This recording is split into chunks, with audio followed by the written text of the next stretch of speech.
Hello and welcome back to Dignitas University. I'm Bakery and this is my standard Uther guide.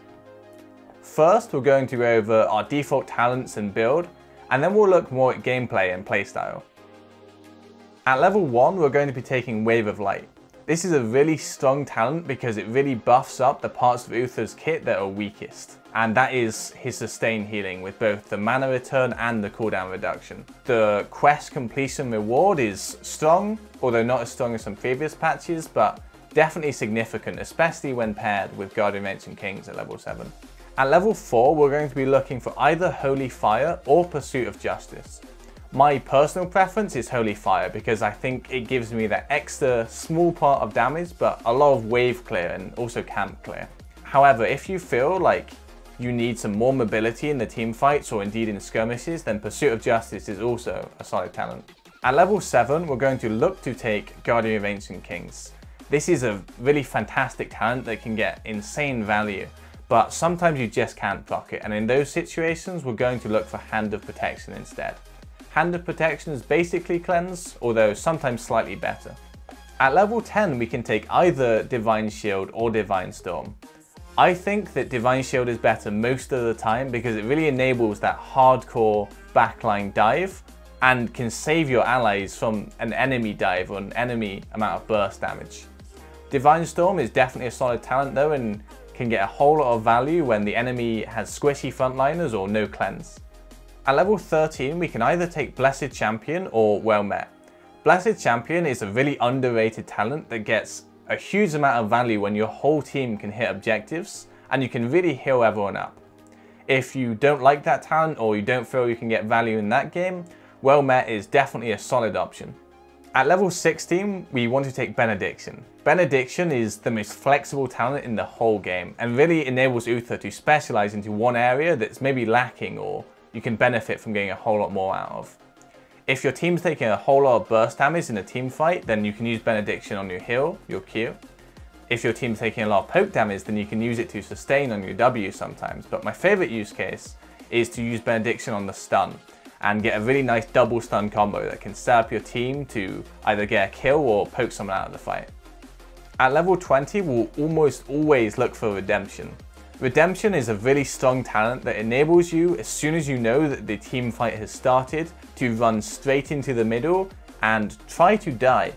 It's very common that the enemy will not kill you, but that's also fine because you get a lot of value from being in melee range and being able to have that backline pressure. Sometimes though, it's pretty cheesy, but you can look for Bulwark of Light.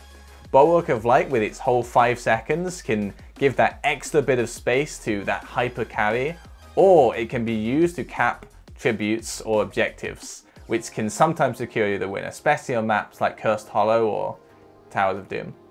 Uther's healing is a lot about burst, but it's even more about armor, and especially if you take Guardian of Ancient Kings at level 7.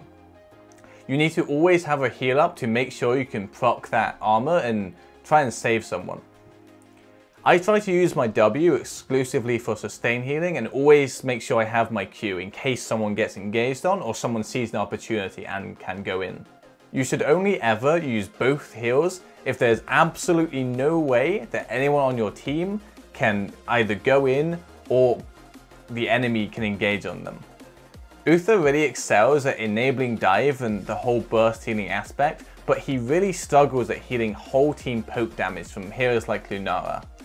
You're going to have to pay a lot of attention in the draft phase and make sure that you bring the correct tools to deal with that.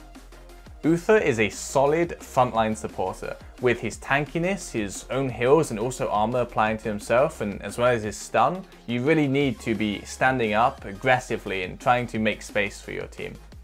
You should always be ready to either open up on a hero or indeed follow your tank when they engage. There's a really cool trick that you can do with tanks in general, but mainly on Stitches, which is when you see that a CC, or in this case hook, is about to connect, you can already click your stun on that target. As they fly towards you or as they stay stunned, as soon as you get in range, you will use the stun, and especially on Stitches, that creates a 100% lockdown combo. Your trait can be really powerful, but sometimes it can just be a waste of a death.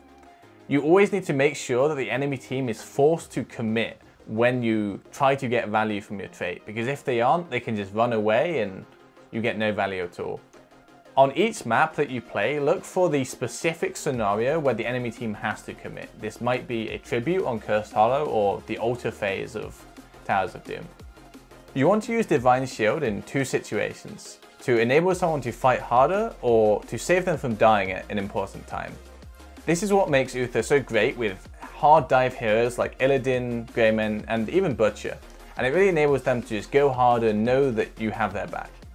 It's also what makes Uther so great against those heroes, because Divine Shielding their target is really brutal for them, but also being able to stun them or give armor to other members of your team is really effective.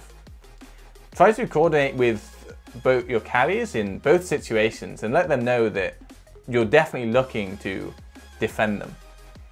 Thank you very much for watching this standard Uther guide on Dignitas University. You can subscribe to the Team Dignitas YouTube channel for more content like this, or you can follow me on Twitter @BakeryHeroes.